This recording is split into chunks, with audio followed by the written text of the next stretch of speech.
자, 다시 읽어보겠습니다. 개업공인중개사가 법원의 부동산 경매에 관하여 어린에게 설명하며 틀린 것은 1. 기일 입찰에서 매수인청 보전금액은 아까도 나왔더랬죠. 최저매각 가격의 10%라. 바로 틀렸습니다. 자주 물어봐요. 2번에 차순위 매수신고는 그 신고액이 최고가 매수신고가액에서 보전금액을 뺀 금액을 넘는 때만 할 수 있다. 이것도 아주 중요합니다. 그래서 이 차순위 매수신고라는 것은 최고가 매수신고인이 대금을 완납하지 않을 때 자신한테 매각을 허락해 주세요 라고 신고하는 것을 뭐라 그런다? 차순위 매수신고라고 그래. 그래서 아무나 차순위 매수신고할 수 있는 것이 아니고 최고가 매수신고 금액에서 뭐를 뺀다? 보전금을 빼고 그 금액을 넘는 금액으로 입찰에 참가한 사람들이면 누구나가 다 차순위 매수신고할 수 있고 여러 명이 차순위 매수신고를 하게 되면 그 중에서 가장 높은 금액으로 매수신고한 사람에게 차순위 매수신고인의 지위를 부여합니다.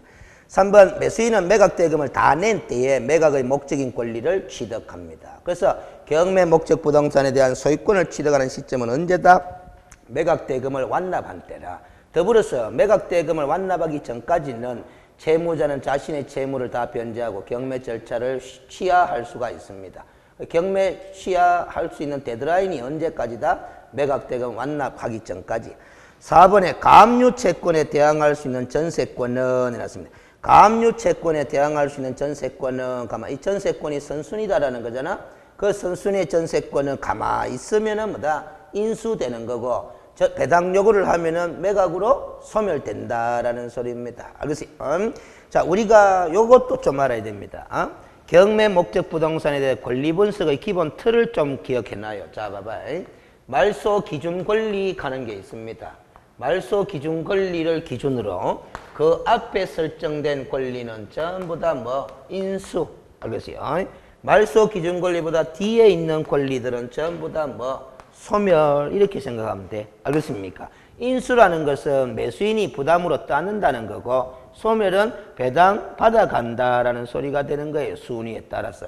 그러면 우리가 이제 말소 기준 권리가 뭐고 하는 걸 알았나 몰랐나? 알아야 뭐 앞이냐 뒤냐 그런 판단하면 되는 거고. 그렇죠? 말소 기준 권리는 이렇게 공부를 해야 돼요. 잘 봐봐요.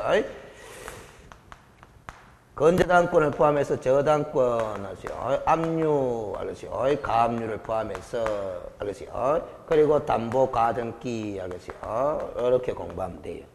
이런 권리들 중에서 가장 뭐다? 앞선 권리. 가장 앞선 권리가 바로 뭐다? 말소 기준 권리가 되는 거야. 알겠습니까? 그러니까 가압류 채권에 대항할 수 있는 전세권, 가압류 채권에 대항할 수 있는 전세권, 선순위의 전세권이다라는 소리야. 그러면 인수다라는 거야. 그런데 이 전세권이 배당 요구를 하면 뭐 해버린다? 소멸해버린다라는 소리예요. 알겠습니까? 요 지문은 4번 지문은 16번의 4번 지문은 15번의 5번하고 똑같은 거야. 15번의 5번 봐봐요. 매각부동산 위에 전세권은 무슨 권에 대항할 수 있는 경우? 전세권에 대항할 수 있는 경우. 전세권에, 자, 봐봐요. 저당권에 대항할 수 있는 전세권까지는. 그게 선순위 전세권이다라는 소리야. 알겠어요? 배당 요구를 해버리면 뭐 해버린다? 소멸. 그 소리야. 그러면 16번에 4번하고 같은 기다, 다른 기다? 같은 거다라는 소리래. 16번에 5번. 재매각 절차에서의 종전 매수인은 매수 신청할 수 없으며 매수 신청은 보증을 돌려줄 것을 요구하지 못한다 해놨습니다. 5입니다. 자, 여기서 두 가지를 알아야 되는데 재매각이라는 걸 알아야 돼. 재매각. 자, 칠판 봅니다. 또 알겠어요? 그래서 봐봐요. 공부가 된 상태에서 문제풀이 하는 거하고 안 된 상태에서 문제풀이 하는 거 속도가 다른 거잖아. 알겠어요? 재매각 하는 게 있고 무슨 매각 하는 게 있다.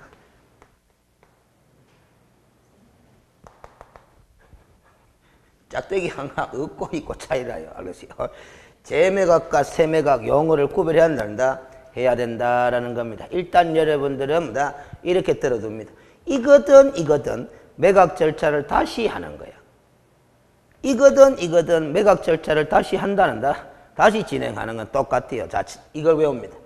요 경우는 매각 절차를 왜 다시 진행하느냐. 잘 봐요. 요렇게 공부해놔. 뭐 안 냈다? 돈 안 냈다. 매각 대금을 안 냈다. 그래가 다시 매각 실시하는 걸 뭐라 그런다? 재매각. 가만 요거 빼고 나머지 사유로 다시 매각을 실시한다 하면 전부 다 뭐다? 세매각 하면 된다. 알겠습니까? 여러분들 경매 잘 모르는 사람도 이 단어는 알아요. 뭐 유찰하는 말은 들어봤다 안 들어봤다? 그럼 유찰은 돈 안 내는 거라요? 돈 내는 거라요? 돈 안 내는 거 아니잖아. 돈은 냈어요.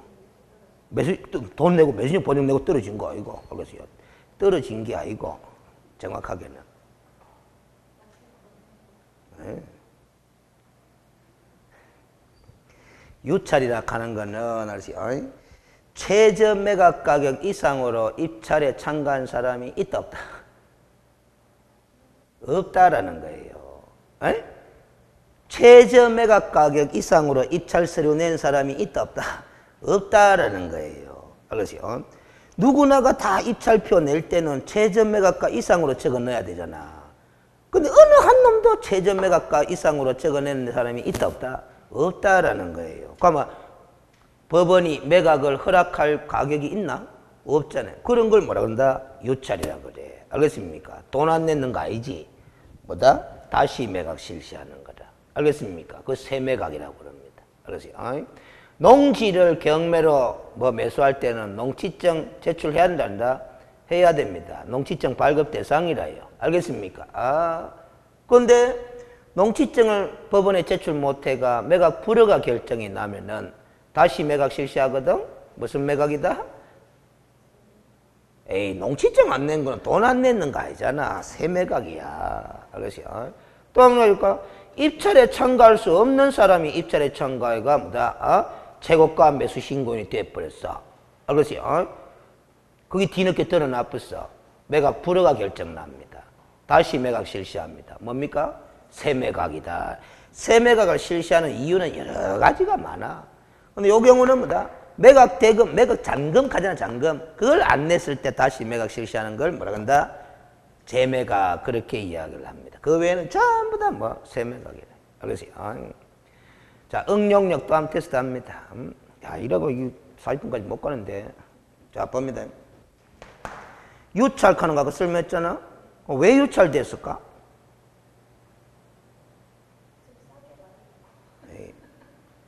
최저 매각 가격 이상으로 입찰표 작성해가 낸 사람이 없다는 거잖아요.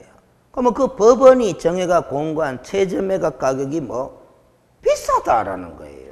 그럼 우리는 그 이상으로 입찰에 참가하지 않겠다라는 거야. 그러니까 결국 매각 부동산의 최저 매각 가격이 비싸게 책정됐기 때문에 뭐다? 참가하는 사람이 없는 거예요. 알겠습니까? 그 유찰된 거예요. 그럼 유찰해가 다시 세매각 실시하잖아? 최저 매각 가격을 그대로 할까? 낮출까? 낮추죠. 그걸 저감률 반영한다 그래요. 통상 20% 내지 30% 저감률 반영합니다. 그래서 우리가 1차 유찰되면은 10억짜리 최저 매각가 부동산이 1차 유찰되면 다시 세매각 할 때 얼마에 나온다? 8억에 나와버려요. 아니면 7억에 나오든지. 30% 반영하면 7억에 나와. 7억에 최저 매각가 나왔던 게 다시 또 유찰되보잖아? 그럼 2차 유찰되보잖아? 7억에 30%가 얼마고? 3, 7, 21, 2억 1천만 원 빼버려요. 그럼 얼마고? 4억 9천만 원. 10억짜리 부동산이 4억 9천만 원에 출발한다. 말이에요. 무슨 소리인지 알겠어요? 그래서 여러분들이 길거리 가다 보면은, 아파트가 32평, 34평인데 뭐다? 1억 개사고 9천만 원 개사고 막 싹게 나와. 무슨 그런 싼 아파트가 있노? 가만히 전화해 물어보면 경매 물거입니다. 이렇게 산다. 말이에요. 알겠습니까? 자, 그러면 됐고, 그랬어요. 그래서 16번에 틀린 것은, 틀린 것은 1번이 틀렸고, 17번, 어린에게 설명한 내용을 옳은 것은 1. 기일입찰, 또 나오네. 기일입찰에서 매수인증 보전금액은 매수신고 가격의 뭐다? 10%로 한다. 해놨습니다. 알겠어요? 그렇죠? 틀려버렸지? 2번, 차순위 매수신고는 그 신고액이 최고가 매수신고에서 보전금 뺀 금을 넣는 때만 알 수 있다. 5죠? 3번 매수인은 매각대금이 지급되어 법원 사무관 등이 소유권 이전 등기를 촉탁한 때에 매각의 목적인 권리를 취득한다는데 틀려버렸잖아. 16번에 3번 지문하고 비교해보면 틀렸잖아요.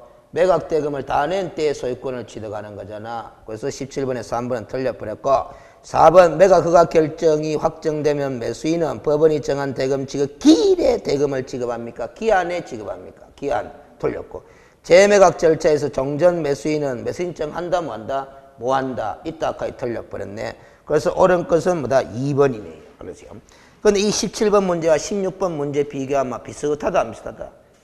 비슷하다라는 거잖아. 서로 보고 뺏긴 거다 이 말이지. 17회는 23회고 16회는 25회잖아요. 16번이 26회네. 그 16번 문제를 만든 사람이 17번 문제를 활용한 거라.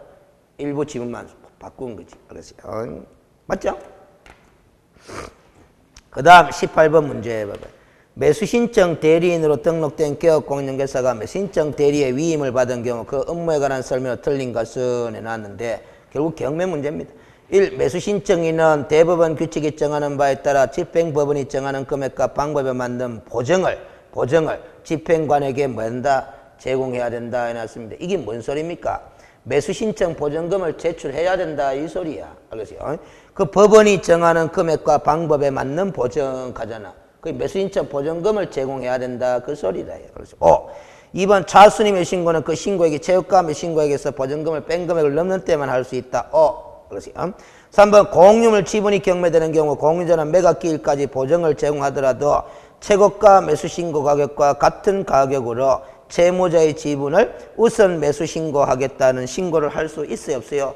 있지. 없다까지 틀려버렸다. 공유자는 공유 지분에 대한 우선 매수신고권이 있다 없다? 있다. 없다까지 틀려버렸다. 4번 차순위 매수신고는 매수인이 대금을 모두 지급하면 매수의 책임이 없게 되며 즉시 매수신청 보증금을 돌려줄 것을 요구할 수 있다. 아마 차순위 매수신고인은 최고가 매수신고인이 대금을 완납해버리잖아? 그러면 이 차순위 매수신고는 이제 매수의 책임을 벗어버리고 자기가 제출했던 보증금 돌려주세요. 걔가 집으로 갈 수 있다. 이 소리야. 근데 저는 이렇게 이야기를 합니다. 최고가 매수신고인이 대금을 다 완납해보잖아? 그러면 차순위 매수신고는 어디에 본다라는 거지. 그래서 차순위 매수신고라는 게 최고가 매수신고인이 대금 지급기한 내에 대금을 완납하지 않을 때 내한테 매각을 허락해 주세요라는 신고가 차순위 매수신고인데 최고가 매수신고인이 대금을 완납해버리면 차순위 매수신고인한테 기회가 돌아갈 게 있다 없다? 없다. 어디에 본다. 응? 닭 쫓던 게 지붕 쳐다보는 개가 된다 이 말이지. 알겠어요? 그런 소리죠. 응? 그러면 여러분들은 차순위 매수신고 하고 싶어요? 안 하고 싶어요? 안 하고 싶어요. 알겠어요? 그 실무적으로는 잘 안 합니다. 알겠어요? 그런데 이런 경우는 어떻게 돼요? 아버지가 빚보증을 잘못 써가지고 우리 집이 홀라당 경매로 넘어가게 생겨버렸다 이 말이야. 물상보증 써가지고. 알겠어요? 그러면 이제 자식이라도 아버지 집을 찾았나 찾았다? 찾았는데 찾는 방법이 경매 입찰법정에 가가지고 입찰에 참가해가 낙찰받았단 말이다. 받았는데 채권자가 경매 신청을 해보는 바람에 없어요. 공유자예요? 임차인이에요? 없어요. 알겠어요? 물상보증인도 보증채무자예요. 알겠습니까? 없어요. 우선권 없어요. 그러면 우리 집이 날아가는 걸 찾았나 찾는다? 찾아야 되는데 찾으려고 하면 입찰법정에 입찰서를 내면서 내가 최고가 매수신고 금액을 적어 넣어야 되잖아. 그렇죠? 근데 하다 보니까 최고가 매수신고 금액을 못 적어 넣어버렸어. 다른 사람이 최고가 매수신고이 돼버렸어. 그럼 그 사람이 대금을 완납해버리면은 내 집을 찾아오나 못 찾아오나? 못 찾아오잖아? 혹시라도 모르니 차순위 매수신고라도 해둔다 안 해둔다? 해둔다라는 겁니다. 알겠습니까? 근데 보통의 경우는 뭐 해봤자 큰 메리트가 없어. 알겠습니까? 그 다음 알겠어요? 5번에 아니다. 5번에 18번 5번에 임대주택 임차인은 우선 매수신고에 따라 임차인을 차순위 매수신고인으로 보게 되는 경우 매수신청 대리인은 그 차순위 매수신고인의 지위를 말 수도 있다. 포기할 수도 있다라는 거. 지난번에 대법원 규칙 강의하면서 한번 해드렸죠. 그러니까 최고가 매수신고인이 정해졌는데 임차인이나 공유자가 우선 매수신고 해버리면은 최고가 매수신고인은 무슨 신고인으로 지위가 전락해버린다? 차순위 매수신고인으로 지위가 전락해버리는데 아이고 나는 그 차순위 매수신고인의 지위를 포기하랍니다 라는 행위 할 수도 있다 없다? 있다. 누구는? 매수신청 대리인으로 등록한 개업공인중개사는. 알겠습니까? 19번 네모 안에 들어갈 금액으로 옳은 것은 했는데 완전히 껌좋는 2.5점입니다. 법원에 매수인증을 대리인으로 등록한 개업공인중개사 갑은 을로부터 매수인증 대리 위임을 받았다. 갑은 법원에서 정한 최저 매각 가격 2억 원에 부동산 입찰에 참여하였다. 알겠어요? 최고가 매수신고인의 신고액이 2억 5천만 원인 경우 갑이 을의 차순위 매수신고를 대리하려면 그 신고액이 얼마를 넘어야 된다? 차순위 매수신고할 수 있는 자는 최고가 매수신고 금액에서 무슨 금액을 뺀다? 보증금액을 뺀다 그랬죠? 그러면 최고가 매수신고 금액은 2억 5천만 원인데 보증금액이 얼마예요? 2천만 원이잖아. 그러면 빼면 2억 3천만 원이죠? 2억 3천만 원을 넘어야 한다. 답 5번이 되는 거야. 이렇게 되면 참마다 효율적으로 2.5점을 확보하는 거야. 한 개만 딱 알고 있어도 차순위 매수 신고할 수 있는 자격이 누구한테 있느냐 그것만 알아도 2.5점 확보하는 거잖아. 20번 개업공인중개사가 부동산 경매에 관하여 의뢰인에게 설명한 내용으로 틀린 것은 경매 신청이 취하되면 압류 효력은 소멸합니다. 우리가 경매 개시 결정 등기가 됨으로써 압류 효력이 발생되는데 그 경매 신청이 취하가 되면 압류 효력은 소멸. 2번 매각 결정기일은 매각기일로부터 몇 주일 내로 정해야 된다? 일주일 내로 정해야 됩니다. 그래서 매각기일이 있고 일주일 뒤에 무슨 기일이 있다? 매각 결정기일이 있다라는 거죠.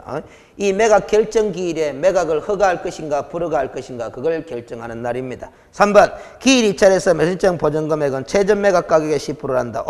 이때까지는 X로 내리면 이번에는 O. 4번 매각 허가 결정에 대하여 항고하고자 하는 사람은 누구라도 다 보증금을 공탁해야 돼.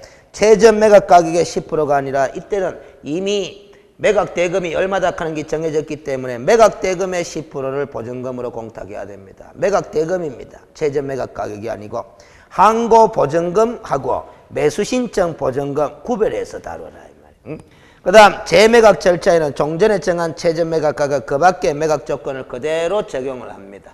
그래서 재매각을 하는 이유가 잘 생각해 봐요. 매각 대금을 완납하지 않아서 재매각하는 거거든. 그래서 이 재매각 절차에 있어서는 최저 매각 가격을 다운시킬 필요도 없어요. 이미 매수인이 있었던 사건이라서. 알겠어요? 그래서 재매각 절차는 처음에 매각 절차의 조건 그대로 적용해서 다시 매각을 실시합니다. 21번 매각 부동산 위에 권리에 관한 설명으로 틀린 것은 1. 담보 목적이 아닌 최고 선순위 소유권 이전 등기 청구권의 보존을 위한 가등기는 매각으로 소멸하지 않는다 해놨습니다. 담보 목적이 아닌 가등기 캐서 자 봐봐요. 담보 가등기가 아니잖아? 그러면 이 가등기는 무슨 가등기고? 순위 보존을 위한 가등기지. 여러분이 공시법 공부할 때 담보 가등기가 있고 담보 목적의 가등기가 있고 뭐 순위 보존을 위한. 그럼 순위 보존을 위한 가등기는 이거 아니잖아? 이거 하면 말소 기준 권리가 안 돼요. 알겠어요? 그런데 지문을 읽어봐. 담보 목적이 아닌 최선순위 소유권 이전 등기 청구권의 보존을 위한 가등기는 여기 있는 거예요. 여기. 알겠어요? 그래서 매각으로 소멸한다, 인수된다. 인수되는 거예요. 소멸하지 않는다 하면 이렇게 된다. 그 다음 2번에 매각 부동산의 모든 저당권과 담보 가등기 권리는 매각으로 소멸한다. 이거 있죠? 이런 것들은 말소 기준 권리로 사용할 수 있는 이런 권리들은 순위에 관계없이 그 자체로서 다 소멸이야. 그 자체로서. 근데 말소 기준 권리는 요 중에서 가장 앞선 권리야. 그럼 예를 들어서 1번 저당권 할 수 있어요. 그 다음에 2번에 뭐다? 전세권 할 수 있어요. 여기 2번, 요거 3번, 1번에 뭐 전세권 할 수 있어요. 2번 저당권, 3번 전세권, 4번에 뭐 또 저당권 갑시다. 그러면 말소 기준 권리는 몇 번? 말소 기준 권리는 이 중에서 가장 앞선 권리 있겠잖아. 전세권, 저당권, 저당권. 말소 기준 권리는 몇 번? 이 중에서 가장 앞선 권리 뭐고? 2번 아닙니까? 2번. 알겠어요? 이게 말소 기준 권리고 그보다 앞에 있는 거 인수야. 인수인데 이건 전세권이잖아. 배당 요구 신청하면 소멸이. 배당 요구 신청 안 하면 인수. 아까 문제 풀었잖아요. 알겠어요? 그러면 이거는 뒤에 나오잖아. 소멸이야. 이거는 뭐다? 저당권이잖아. 순위에 관계없이 그 자체로 다 소멸이야. 알겠어요? 소멸. 이것도 소멸. 이것만 인수. 근데 이자가 배당 요구 신청하면 뭐 소멸이 돼본다 이 말이에요. 알겠습니까? 아, 무슨 말인지. 그러면 이 세 사람은 다 소멸되고 이 사람이 인수되면 이 사람은 전세 보증금은 매수인이 부담으로 떠안아야 되는 거고, 알겠어요? 이 세 사람은 뭐다 배당 가가지고 배당 순수에 따라 가지고 자기의 채권 금액 찾아가는 거예요. 알겠습니까? 아, 그러니까. 자, 그 다음 됐고, 알겠어요? 21번에 3번 임차 건물이 매각되더라도 보증금이 전액 변제되지 않은 대항력 있는 임차권, 있는 동그라미 딱 잖아. 대항력 있는 임차권이래. 대항력 있는 임차권이래. 소멸한다, 소멸하지 않는다? 소멸하지 않는다. 대항력이 없는 임차권은 가면 소멸한다가 맞아요. 그러면 이 대항력이 있다 하는 말은 뭔 소리냐? 이 임차권이 이거보다 앞이다라는 소리야. 경매 개시 결정 등기보다 앞에 있다 이 말이에요. 알겠어요? 경매 개시 결정 등기보다 앞에 있는 임차권은 보증금액이 전액 변제되지 않더라도 대항력이 있기 때문에 소멸한다는다. 소멸하지 않는다라는 거야. 알겠어요? 그 다음 4번에 최고 선순위 전세권으로서 가압류 채권에 대항할 수 있는 경우, 알겠어요? 전세권자가 배당 요구를 하더라도 전세권은 매수인이 인수한다. 틀려버렸잖아. 아까 앞에 나왔잖아요. 이 전세권자가 배당 요구를 하면은 매각으로 뭐 한다? 소멸한다. 4번이 틀렸네. 5번 압류 혈액이 발생한 후에 경매 목적물의 점유를 취득한 유치권자는 매수인에게 대항할 수 없다 하는 말은 매수인에게 대항할 수 없다 하는 말은 그 유치권은 뭐 한다? 소멸해버린다라는 소리거든. 근데 압류 혈액이 발생한 후 하는 거 있잖아. 압류 혈액이 발생한 후 하잖아. 여기 뭐냐? 경매 개시 결정 등기가 된 후에 유치권이 성립된 경우는 소멸이에요. 알겠어요? 경매 개시 결정 등기 전부터 유치권이 이미 성립된 거는 인수해야 되고, 그래서 우리가 경매 개시 결정 등기가 됨으로써 압류 혈액이 발생하는 거거든. 알겠어요? 경매 신청을 하면은 경매 개시 결정을 하게 되고 그 결정한 사실을 등기한단 말이에요. 그 등기함으로써 그 부동산에 압류 혈액이 발생하는 거야. 알겠어요? 그러면 등기한 이후에 뭐다? 유치권이 성립됐다면 그 유치권은 인수되는 권리가 아니고 뭐 소멸해버리고, 그 경매 개시 결정 등기하기 전부터 유치권이 이미 성립되어 있는 부동산이라면 그건 인수야. 알겠습니까? 그 압류 혈액이 발생된 하는 말은 경매 개시 결정 등기된 후, 그 소리야. 안 되지.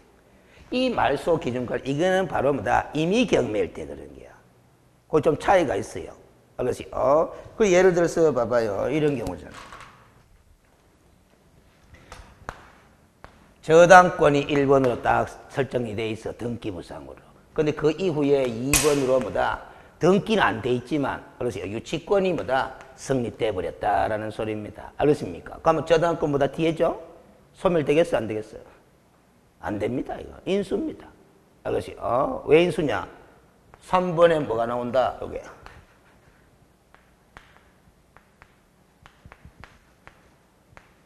이게 되거든. 무슨 소리? 자, 1번 저당권자가 경매 신청해봐요. 그러면 3번에 무슨 등기가 이루어진다? 경매 개시 결정 등기가 이루어지거든. 그럼 그 유치권은 경매 설정 등기 전에 이미 성립된 유치권인 거예요. 그 소멸이 안 돼요. 알았어요? 저당권 뒤에 있는 건 다 소멸이지. 다 소멸이지. 근데 저당권 뒤에 있는 유치권이라 하지 말고 경매 개시 결정 등기보다 앞에 있기 때문에 소멸이 안 되는 거예요. 무슨 소리인지 알겠어요? 그런 거다. 우리가 저당권자가 경매 신청을 하잖아. 은행이 경매 신청하잖아. 하면은 그 경매 개시 결정이 되면은 그 등기부에 뭐다? 경매 개시 결정 등기를 한다 해버리거든. 알겠습니까? 그 경매 개시 결정 등기 하기 전에 유치권이 성립됐으라면 소멸 안 돼요. 근데 경매 개시 결정 등기 이후에 뭐다? 유치권이 성립돼 버리면은 뭐다? 그건 또 인수가 돼. 이후에는 뭐다? 소멸이고, 그 전에는 인수 일이 돼본다 이 말이야. 알았지? 근데 일이 되면은 이게 말소 기준 권리가 돼요. 말소 기준 권리가 돼요. 이거는 뭐다? 인수예요. 소멸이지, 당연히. 당연히 소멸이지. 산문 유치권이다 가자. 그러면 경매 개시 결정 등기는 어디에 있노? 여기 4번에 뭐 경매 개시 결정 등기잖아요. 그러면 봐봐. 그래서 유치권, 이건 소멸이야, 소멸. 이것도 뭐다? 소멸이야. 알겠어요? 이거는 뭐? 인수야, 인수. 알겠습니까? 무슨 소리인지 알겠어요? 이것만 인수되고 나머지는 뭐다? 다 소멸이에요. 어? 당연히 소멸이지. 소멸이야. 알겠어요? 그래서 저게 봐봐요. 만약에 글이 되면 봐봐요. 글이 되면, 지금 그 바트는 다 들었어? 시험 지문. 유치권은 항상 인수된다. OX. X야. 무슨 소리인지 알겠죠? 그러니까 유치권이 언제 성립되느냐, 그 성립 시점에 따라서 뭐다? 인수되는 경우도 있고, 뭐, 소멸되는 경우도 있는 거예요. 알겠습니까? 그래서 시험 출제자들이 유치권과 관련해서 시험 지문을 잘 구성 안 해. 이의신청 당할 가능성이 많아가. 근데 이 지문은 이의신청을 없애기 위해서 봐봐요. 21번에 5번 지문이. 압류의 효력이 발생한 후에 가는 글자를 써준 거야. 만약에 압류의 효력이 발생한 후에 빼쁘고 읽어봐요. 경매 목적물의 점유를 취득한 유치권자는 매수인에게 뭐 대항할 수 없다. 가마 이거는 뭐다? 틀린 거예요. 틀릴 수도 있고 맞을 수도 있고 왔다 갔다 어린다고 상황에 따라서. 여기서 압류 효력이 발생한 후 가는 게 바로 경매 개시 결정 등기가 된 후에 이 소리단 말이야. 알겠습니까? 자, 그 다음 22번에 경매에 관하여 쓰면 내용을 틀린 것은 1. 매각은 호가 경매, 기일 입찰, 기간 입찰 세 가지 방법 중 집행법원이 정한 방법에 따라 실시한다. 5. 아까 설명했고 강제 경매 신청을 기각하거나 각하하는 재판에 대해서는 뭐 할 수 있다? 항고를 제기할 수 있다. 경매 신청에 대해서 기각하거나 각하하잖아. 기각 다음에 결정, 각하 다음에 결정. 자, 7번 또 봅니다. 법원은 뭐 하는 동네다? 재판하는 동네다. 그 재판은 형식이 두 가지가 있어요. 뭐 결정으로 재판한다. 판결로서 뭐 재판한다. 이렇게 한다. 그러면 결정으로서 재판하는데 불복하면은 항고하고 판결의 재판에 불복하면 항소한다. 이 말이에요. 알겠어요? 그러면 이 법원 경매 사건은 판결하는 사건이다. 결정하는 사건이다.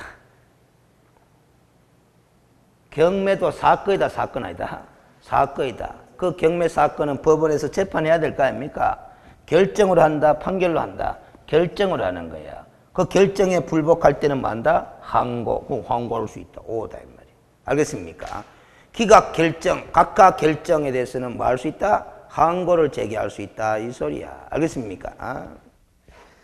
3번 경매 개시 결정을 한 부동산에 대하여 다른 강제 경매 신청이 있는 때는 법원은 뒤에 경매 신청을 각하해야 한다 하는데 틀려버렸습니다. 그래서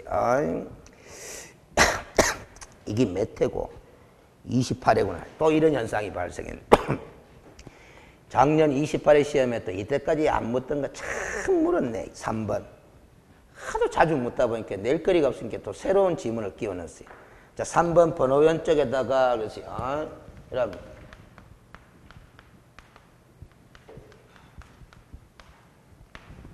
적어놔요. 무슨 경매 개시 결정? 이중 경매 개시 결정. 이미 경매 개시 결정을 한 부동산에 대하여 다른 경매 신청이 있는 때는 법원의 뒤에 경매 신청을 각하하는 것이 아니고 뒤에 경매 신청에 대해서도 뭐 한다? 경매 개시 결정합니다. 그런 걸 이중 경매 개시 결정이라 그래. 알겠어요? 그럼 이중 경매 개시 결정이 되면 경매 절차를 어떻게 진행하느냐? 먼저 경매 개시 결정된 내용에 따라서 경매 절차를 뭐 해버린다? 진행해버린다. 이렇게 알고 있으면 됩니다. 알겠습니까? 그럼 그렇게 했다가 먼저 경매 개시 결정된 사건에서 경매 절차를 진행하다가 그 경매 절차가 뭐 될 수도 있다. 취하될 수도 있다. 그럼 뒤에 경매 개시 결정한 걸 갖다가 진행하면 되는 거예요. 알겠습니까? 근데 이 지문은 틀려버렸잖아. 뒤에 경매 신청을 각하해야 된다가 아니고 뭐다 받아들여야 돼. 경매 개시 결정을 해야 돼. 이거 처음 물었습니다. 28회 때. 알겠어요? 이 흔한 일이 아닌데 알겠어요? 이런 걸 처음으로 묻잖아.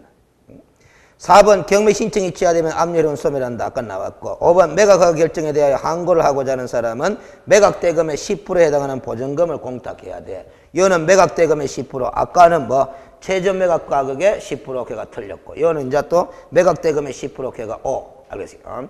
항고 보증금은 얼마? 매각대금의 10%. 매수신청 보증금은 얼마? 최저 매각 가격의 10%. 알겠어요? 23번 여기서부터는 이제 공인중개사 법령에 관한 문제인데 23번부터 쭉 문제만 봐봐요. 24번, 25번, 26번 문제가 다 똑같다. 똑같아요. 뭘 묻는 문제다? 모르겠죠? 저도 모르겠어요. 1, 2, 3, 4, 5 다섯 개를 다 봐야 하는 거예요. 그러니까 결국 이런 문제, 공인중개사 법령의 내용으로 옳은 것은 틀린 것은 이리 묻는다는 것은 공인중개사 법령에 여기저기에 있는 찌끄러기들 모아가 한 문제 구성한다는 거야.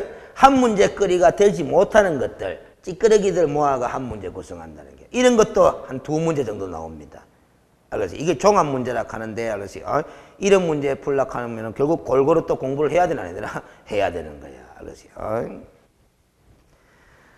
자, 1번 지역농협이 농지의 임대차에 관한 중개업무를 하려면 공인중개사법에 따라 등록합니까? 안 합니까? 안 하잖아. 특수법인은 등록 안 하는 게 있죠. 3+1이잖아. 틀려버렸고. 2번 휴업기간 중에 있는 개업공인중개사는 다른 개업공인중개사인 법인의 사원이 될 수 있어요? 없어요. 이중소속인데. 시도지사가 공인중개사 자격정지처분을 한 경우에 다른 시도지사에게 통지해야 하는 규정은 있다 없다? 없습니다. 자격 취소 처분을 한 경우는 통지하는 규정이 있지만 5일 이내에 국토교통부 장관에게 보고하고 다른 시도지사에게 통지하라 하는 규정이 있죠. 자격 취소는. 3번도 4번 등록의 결격 사유 중 이 법을 위반하여 300만 원 이상의 벌금형을 선고받고 3년이 경과되지 아니한 자 하는 이 결격 사유는 개업공인중개사가 사용주로서 양벌 규정으로 처벌받는 경우는 포함된다, 포함되지 않는다, 포함되지 않는다 하는 게 판례 입장이라. 거기 틀려버렸네. 5번 업무 정진에 관한 기준은 국토교통부령으로 정하고 과태료는 대통령령으로 정하는 바에 따라 부과징수한다 해야 됩니다. 국토교통부령과 대통령 위치가 바뀌어 버렸어요. 알겠어요? 그래서 답은 3번이네. 옳은 걸 물었으니까. 알겠어요? 24번에 틀린 것은 1. 다른 법률에 의해 중개업을 할 수 있는 경우를 제외하고는 개업공인중개사의 종별에 관계없이 중개대상물의 범위는 같다 다르다? 같다라는 거죠. 법인인 개업공인중개사나 공인중개사인 개업공인중개사나 부칙 제6조 2항에 따른 개업공인중개사가 취급할 수 있는 중개대상물의 범위는 같지 않느냐 이 말이에요. 특수법인은 다를 수 있지. 농협은 농지만. 2번 개업공인중개사가 아닌 자는 중개대상물에 대한 표시 광고를 한다 뭐 한다? 뭐 한다. 하게 되면 1년짜리 형사처벌 대상이다. 중개보존의 업무상 비밀 누설 금지 의무를 업무를 떠난 후에도 요구된다. 그렇죠. 무덤까지 가지고 가라. 오른쪽에 4번 폐업신고 전의 개업공인중개사에 대하여 위반 행위를 한 사유로 행한 업무 정지 처분의 효과는 폐업일로부터 1년간 승계됩니까? 처분일로부터 1년간 승계됩니까? 처분일로부터 1년간 승계. 그게 틀려버렸다 이 말이에요. 폐업일로부터가 아니고 처분일로부터. 응? 많이 틀렸다. 5번 국토교통부 장관은 거래정보망 설치 운영할 자, 즉 거래정보 사업자를 지정하여야 한다가 아니고 지정할 수 있다. 4번이고 폐업일부터 하는 바람에 틀렸어요. 처분일로부터 1년간.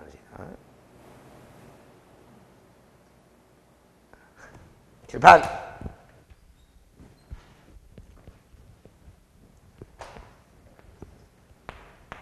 개업공인중개사가 폐업신고를 냈다가 다시 등록을 하면은 재등록 개업공인중개사가 되는데 폐업신고 전에 개업공인중개사가 영업하다가 등록관청으로부터 업무정지 처분이나 아니면 과태료 처분을 받았어. 받았는 이 처분의 효과는 무슨 일로부터? 처분일로부터 몇 년간? 1년간 재등록 개업공인중개사에게도 승계된다. 폐업신고일하고 처분이라고 같다 다르다? 다르다라는 게야. 알겠어요? 근데 폐업일로부터 1년간 했기 때문에 틀린 거다 이 말이에요. 알겠어요? 그 다음 25번에 옳은 것은 1. 개업공인중개사는 다른 개업공인중개사의 법인의 임원이 될 수 없다. 이중소속 금지다. X. 개업공인중개사는 등록관청 관할구역 안에 여러 개의 중개사무소를 둘 수 있다. 없다. 1등록 1사무소다. X. 공인중개사는 장관의 허가를 아무리 받더라도 자격증을 타인에게 양도 못한다. X. 아파트 입주권은 중개대상물이 될 수 있다. 없다. 아파트 입주권은 중개대상물이 될 수 있다 없다? 입주권은 중개대상물이 될 수 있다 없다? 자, 일단 세모해놔요. 4번에. 5번 거래 당사자가 무자격자에게 중개를 의뢰한 행위는 처벌의 대상이 된다 하는데 틀려버렸어요. 이 문장대로라면 거래 당사자가 처벌의 대상이 된다는 거잖아. 고객이 처벌의 대상이 된다는 거잖아. 우리 공인중개사법 공부한 거 어디에도 고객을 처벌하는 규정이 있습니까? 없어요. 알겠어요? X라. 알겠어요? 근데 옳은 것은 나왔는데 4번을 이제 O로 처리한 거 아닙니까? 아파트 입주권은 중개대상물이 될 수 없다 해놨는데 이거 언제 끼고 24회 때지. 그러세요. 이게 이제 이 신청하면 이제 이거 고민거리입니다. 입주권은 중개대상물이 되는 경우가 있고 되지 못하는 경우가 있어. 그러세요. 자, 기본수 봅니다. 기본수에 몇 페이지를 보느냐 하면은, 몇 페이지를 보느냐 하면은, 36페이지 봅니다. 37페이지 봅니다. 37페이지에 그 방갈로 2번 그 밖의 토지정착물 바로 위에 세 줄이 있죠. 읽어봅니다. 특정한 아파트에 입주할 수 있는 권리가 아니라 아파트에 대한 추천기일에 신청하여 당첨이 되면 아파트의 분양 예정자로 선정될 수 있는 지위를 가리키는 데 불과한 입주권은 중개대상물인 건물에 해당한다고 보기 어렵다. 자, 요 판례라면 이 기출문제의 지문이 O입니까? 없습니까? O지. 이 출제위원은 답을 4번으로 처리한 거는 요 판례 보고 낸 거예요. 요 판례 보고 낸 거예요. 맞죠? 자, 근데 어디로 가보느냐? 이런 게 문제라. 260페이지로 갑니다.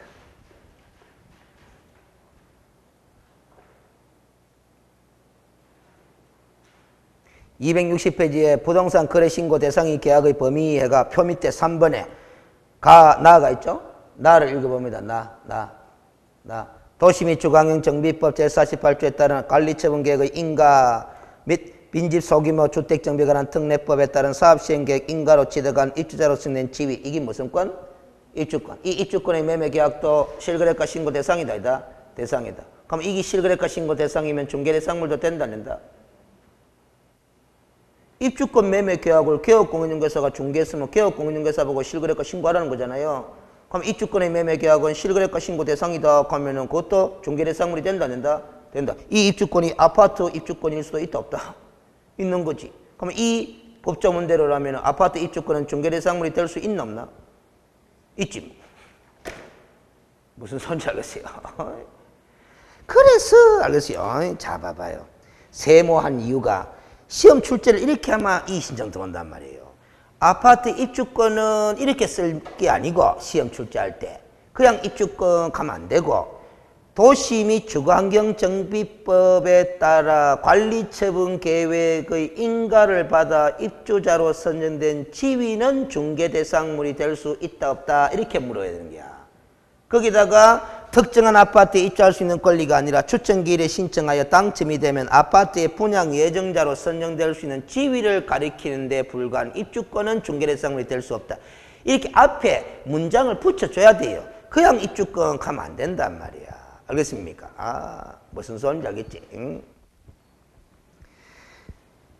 그래서 이 시험 출제위원이 입주권에 대한 개념을 잘 몰라서 그래요. 알겠어요? 무슨 소리인지 알겠어요? 그럼 입주권은 결론적으로 보면은 어떤 상태의 입주권이냐에 따라서 중개대상물이 될 때가 있고 뭐 안 될 때가 있고 달라지는 거야. 알겠어요?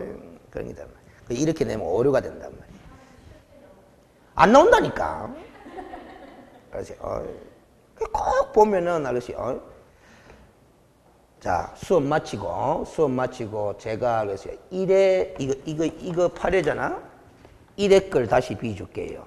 중개대상물에 관한 문제가 1회에 있었다 없었다? 있었다. 그때 기출문제는 출제위원이 어떻게 내는지 한번 비교를 해봐. 이렇게 내질 않는단 말이에요. 그 24회 때 출제한 그분이 문제가 있는 거야. 그분이. 알겠어요? 그럼 만약에 5분 시험에 이렇게 나오면 어떡합니까? 하는데 제가 안 나온다 했잖아?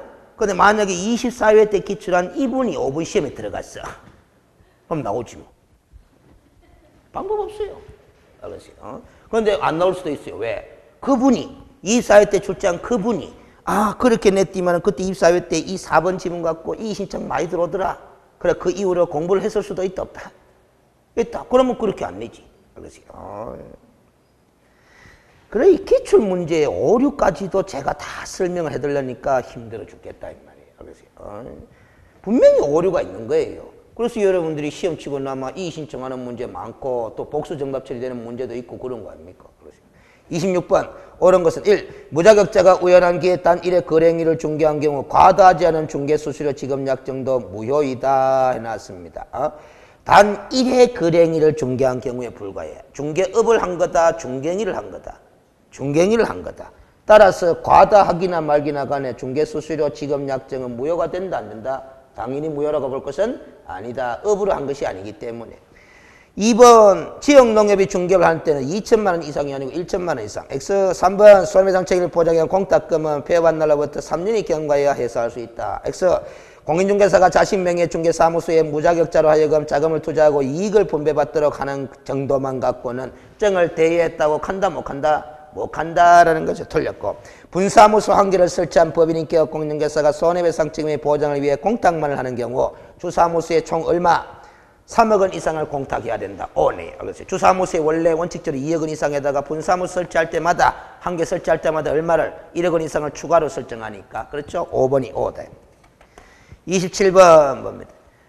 틀린 것은 1. 전속중개계약서에는 개업공인중개사의 사무소 소재지가 기재돼야 됩니다. 왜? 개업공인중개사가 계약의 당사자니까. 2번 공동상속 부동산의 교환계약을 중개하는 경우 개업공인중개사는 상속인 전원의 동의 의무를 뭐 한다? 확인해야 된다. 왜? 공유가 되니까. 알겠어요? 주거용 건축물의 확인설명서에서 권리관계와 성관계 유무는 권리관계와 성관계 유무는 기본 확인사항에 해당한다. 틀려버렸어요. 성관계는 뭐 수도, 전기, 가스와 마찬가지로 세부 확인사항 아이가. 그렇죠. 틀려버렸고. 4번 전속중개계약의 유효기간 내에 의뢰인이 스스로 발견한 상대방과 거래한 경우 의뢰인은 수수료의 50%에 달하는 금액의 범위 안에서 중개를 위해 소요된 비용을 뭐 한다? 지불해야 된다. 맞죠? 전속중개계약의 효과죠. 주택거래계약 신고서상 신고대상에는 6번은 지웁니다. 6번은 지웁니다. 이게 몇 회 기출이고 24회 기출 문제죠. 알겠어요? 5번 자체를 지압하면 됩니다. 어차피 답은 3번이니까. 이 5번은 지금은 없어진 제도예요. 주택거래 신고하는 거 있다 없다? 없습니다. 부동산 거래 신고 제도만 있지 지금은 주택거래 신고 제도 하는 건 없거든. 알겠어요? 옛날에는 있었어요.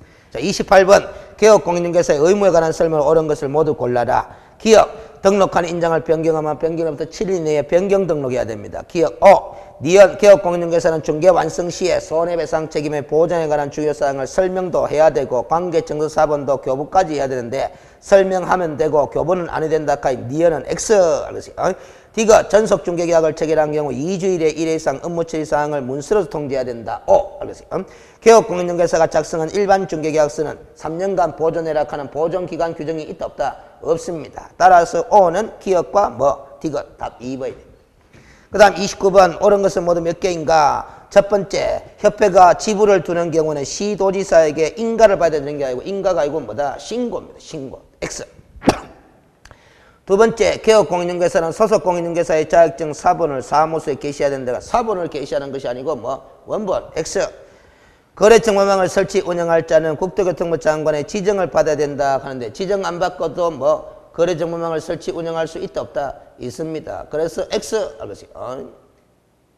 문장을 잡아요. 설치 운영할 자는 지정받아야 된다. 지정받아야만이 설치 운영한다는 소리인데 아니에요. 지정 안 받고도 거래정보망 사업을 할 수 있다 없다? 있다. 그래서 X. 공제 규정은 장관의 승인을 받아야 된다. O네. 한 개. 옳은 것은 한 개뿐이다. 알겠어요? 2번이 답입니다. 답이 몇 번 돼 있는데? 29번에?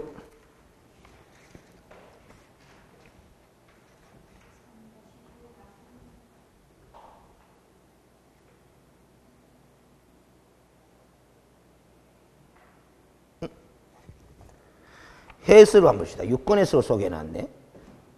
법제처 유권해석이 바뀌어. 자, 봅시다. 세 번째, 29번 해설 한번 봐봐요. 국토교통부 장관으로부터 거래정보사업자로 지정받지 않은 사업자가 설치 운영한 정보망은 해당 규정에 따른 부동산 거래정보망에 해당하지 않는다고 할 것이다는 유권해석에 따르면 옳은 답항이. 이걸 또 제가 또 바뀐 걸 수록해놨구나.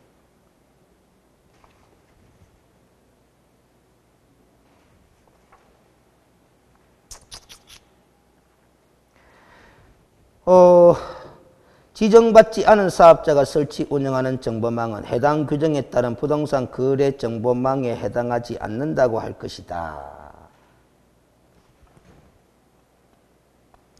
야, 이걸 이리 봐야 되네. 자, 봐봐요. 다시 앞으로 갑니다. 29번 문제. 문제가 앞에 뭐가 있다? 공인중개사 법령상 이리 왔네. 알겠지? 요래 딱 놓고만 공인중개사 법령에 나오는 거래 정보망 하는 거는 알겠지? 정보망 하는 거는 장관으로부터 뭐다? 지정받은 사업자가 운영하는 정보망만을 말하는 거다. 이 뜻이라. 법제처 유권 해석이. 그러면 실무로 가면 이제 공인중개사 법령을 떠나서 정보망 사업은 장관으로부터 지정 안 받고도 할 수는 있다 없다. 있는데 그 운영하는 정보망은 이 법상의 정보망은 아니다라는 소리다요. 알겠습니까? 이 법상의 정보망이 아니다라는 말은 이 법에 적용을 받는다 안 받는다? 안 받는다. 그러나 현실에서는 거래 정보망 사업이면 틀림이 없다라는 거라. 알겠습니까? 그래서 이 29번에 공인중개사 법령상 하는 출제 기준을 전제로 법제처 유권 해석을 고려해 보면은 이게 세 번째 점 찍어놓은 것도 O로 봐야 되겠네. 그렇지? O로 봐야 돼. 그러니까 이 법령상의 정보망 사업을 하려면 꼭 뭐 받아야 된다? 지정을 받아야 되고, 이 법령에 적용을 받지 않는 정보망 사업을 하고자 할 때는 지정 안 받고도 할 수 있다. 이런 해석이 법제처 유권 해석입니다. 뒤에. 알았지? 그 문제에서 공인중개사 법령상이라고 적어 놨기 때문에 그렇게 처리를 수정합시다. 알았지? 법령상의 정보망. 이거하고 똑같은 이치, 비슷한 이치거든요. 우리 공제에 관한 거 있잖아요. 공제. 우체국 공제 있어요, 없어요? 농업 공제 있어요, 없어요? 이것도 공제다, 공제다. 공제인데 이 공제는 우리 공인중개사 법령상의 공제가 아니다. 이 소리가 되는 거야. 알겠습니까? 우리 공인중개사 법령상의 공제는 공인중개사 협회가 뭐다? 고유 업무의 하나로 시행하는 공제. 그것만을 가리키는 거다라는 거지. 그래서 우리가 공인중개사 법령상으로 손해배상 책임을 보장하기 위해서 보정 설정할 때 하나의 방법으로 선택할 수 있는 공제는 이런 공제는 안 되고 뭐 협회가 운영하는 그 공제를 말하는 거다라는 거지. 알겠습니까? 수정합시다. 그 다음 30번 문제. 중개업에 관한 설명에 틀린 것은 1. 타인의 의뢰에 의하여 수수료를 받고 금전 소비대차의 알선에 부수하여 저당권의 설정에 관한 행위에 알선을 업으라는 경우에도 중개업에 해당한다라는 거지. 부수적인 중개업도 중개업이다라는 소리고, 그 다음 2번 개업 공인중개사가 실제 계약 당사자가 아닌 자에게 전세 계약서를 작성 교부하여 그가 이를 담보로 금전을 대여받음으로써 대부업자에게 손해를 입힌 경우 주의 의무 위반에 따른 손해배상 책임을 져야 된다. 이 건은 이렇게도 강했죠. 개업 공인중개사는 자신이 중개하지도 않은 건에 대해서 함부로 거래계약서 등을 작성 교부해서는 된다, 안 된다? 안 된다. 3번 변호사가 중개업을 하고자 하는 경우에도 공인중개사 법령상의 개설 등록 기준을 갖추어서 등록을 해야 된다, 안 된다? 해야 된다. 5. 4번 우연한 기회에 일회 중개하고 수수료를 받은 사실만으로는 중개업을 한 것이라고 볼 수는 없다. 5가 틀린 것을 찾으라 했나? 5번이 틀리겠구만. 중개사무소 개설 등록을 하지 않고 부동산 거래를 중개한 자가 거래 당사자에게서 단지 보수를 받을 것을 약속하거나 요구하는 데 그친 경우에도 공인중개사 법령상 처벌 대상이 된다 이라는데 틀려버렸습니다. 이 경우는 중개업을 했다라고 볼 수는 없다라는 소리입니다. 그래서 무등록 중개업을 했다라고 볼 수 없고 무등록 중개업의 미수로도 처벌도 못하기 때문에 처벌 대상이 되지 않는다. 31번 1. 외국에서 부동산 중개 관련 자격을 취득한 자는 공인중개사법상 공인중개사다 아니다라는 거죠. 미국에서 변호사 자격증 따가 우리나라에 오면 우리나라 변호사법상 변호사다 아니다 그 소리. 2번 모든 개업 공인중개사는 중개업을 폐업한 후 다시 개설 등록을 할 수 있다 해놨는데 틀려버렸죠. 부칙 제6조 2항에 따른 개업 공인중개사는 폐업했다가 다시 등록 신청한다 뭐한다 틀렸고. 3번 중개행인지 여부는 개업 공인중개사가 진정으로 거래 당사자를 위하여 거래를 알선 중개하려는 의사를 갖고 있느냐에 의하여 결정되는 것이 아니라 객관적으로 보아 사회통념적 기준에 따라서 판단해야 된다. X. 개업 공인중개사는 중개가 완성되기 전이라도 거래계약서를 작성 교부할 의무가 있다 했는데 틀렸죠. 거래계약서 작성 교부는 언제 하는 거다? 중개가 완성된 때 하는 거다. 5번 이 법은 부동산 중개업을 건전하게 지도 육성하고 부동산 중개 업무를 적절히 규율함을 목적으로 한다 해놨는데 옳은 것은 1번이죠. 1번. 알겠지? 5번은 옛날에 부동산 중개업법의 제정 목적이지 현재 공인중개사법의 제정 목적이 아닙니다. 알겠어요?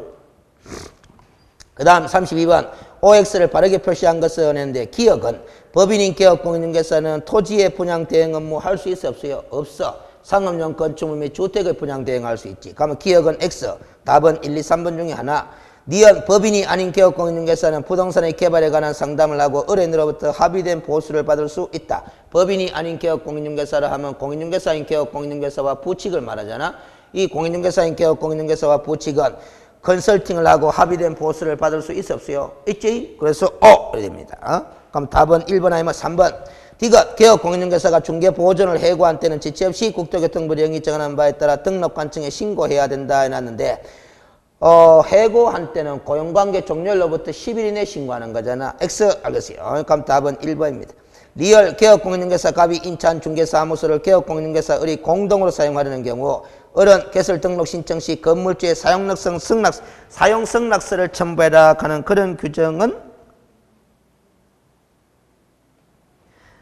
다시 읽으면 갑, 을을 잘 봐야 되네. 갑이 개업공인중개사 갑이 인천중개사무소를 개업공인중개사 을이 공동으로 사용하려는 경우 을은 개설 등록 신청 시 건물주의 사용승낙서를 첨부하라 하는 규정은 없어요. 우리 법에. 알겠어요?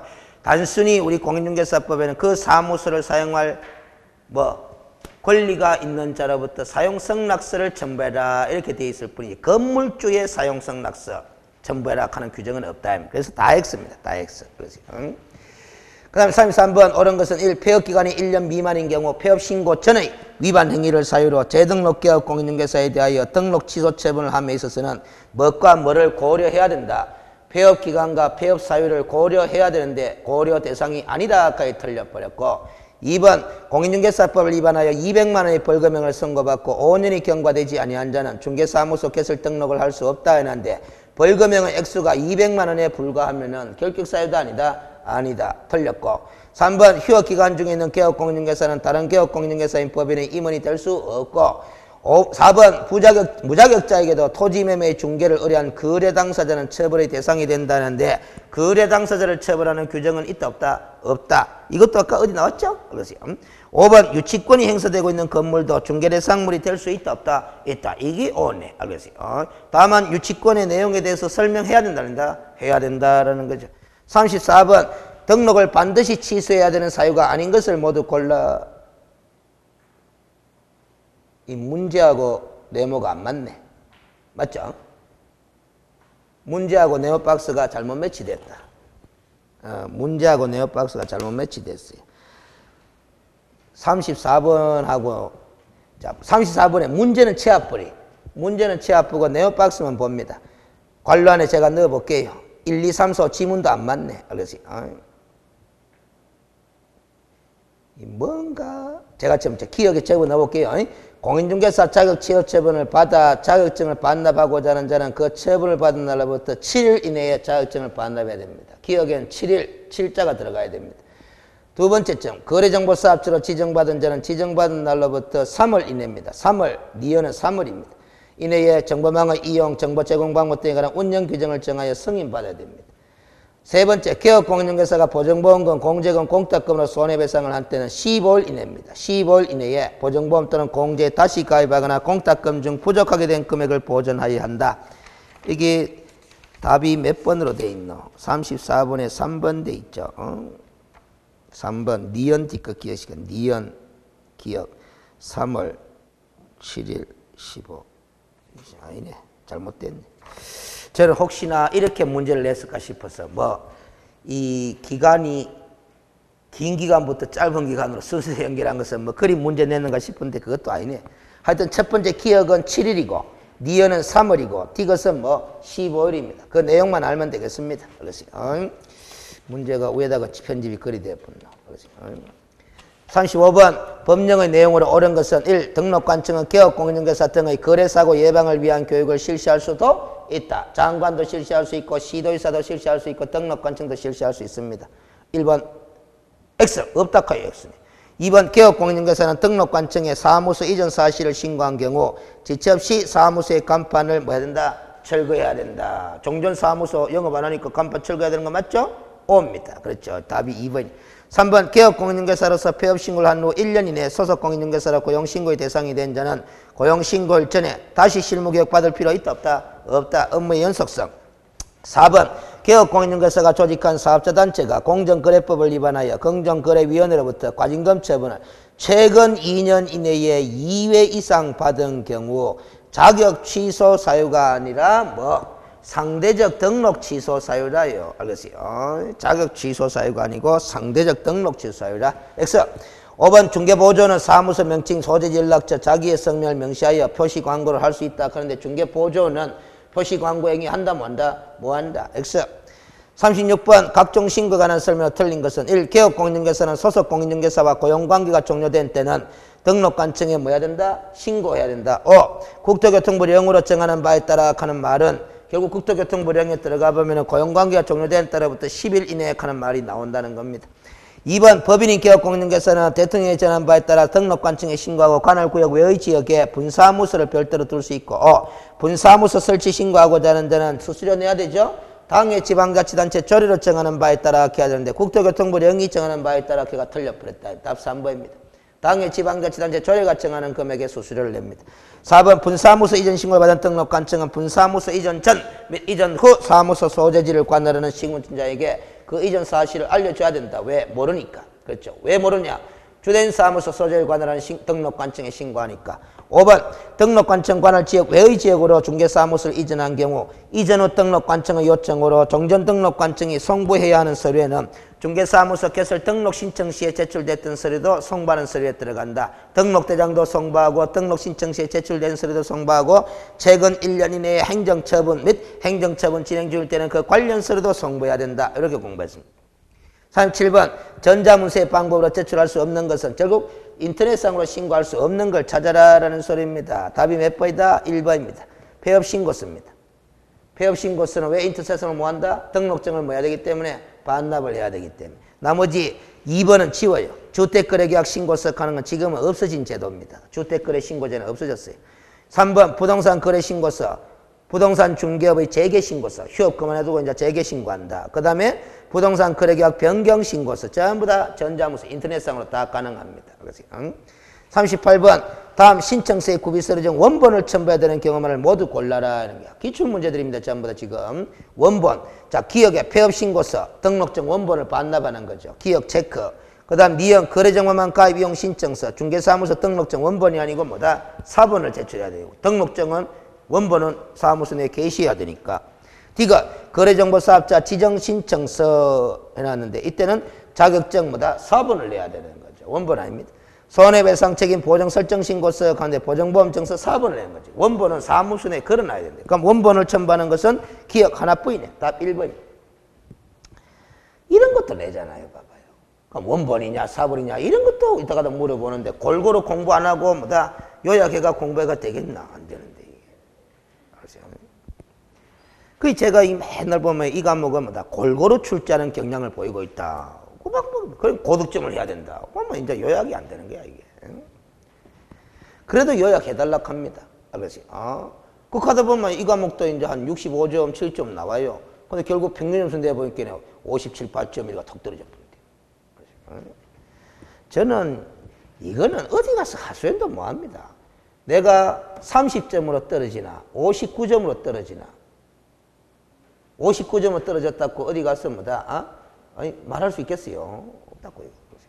39번 틀린 것은 1. 소속 공인중개사를 고용한 경우 그의 자격증 원본도 사무소 안에 보기 신고서에 게시해야 돼. 알겠어요? 원본 게시입니다.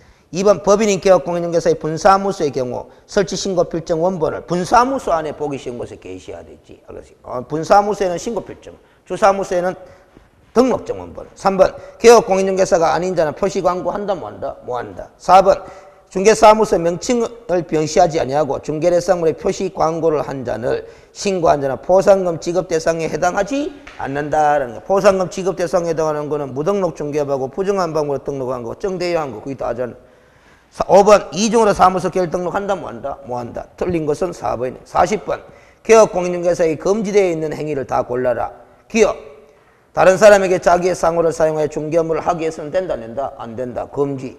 중개업을 하려는 공인중개사에게 등록증 대여도 금지. 공인중개사를 고용하여 중개업무를 보조하게 하는 행위. 공인중개사 고용해가 그 소속 공인중개사한테 중개업무 안 시키고 보조업무 시키도 된다, 된다? 된다. 그럼 뭐 금지되는 행위는 뭐다? 기업과 니은 답 3번이네. 그렇지.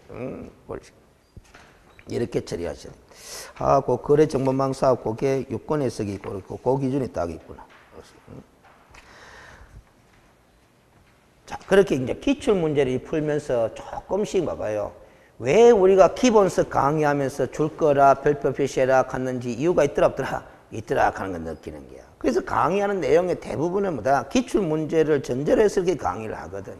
그 범위 내에서 자꾸 가급적 상세하게 골고루 다 공부해 두면은 점수가 좋게 나와요. 그러지. 그 어떻게 보면 부동산 공법 같은 경우는 기출된 범위 내에서만 완벽하게 대비를 해도 50점은 나온다고. 그런데 이 과목은 계속 80점 가는 요것 때문에 그랬어요. 기출된 것만 해결해 갖고는 뭐다 쉽지 않아. 그랬어요.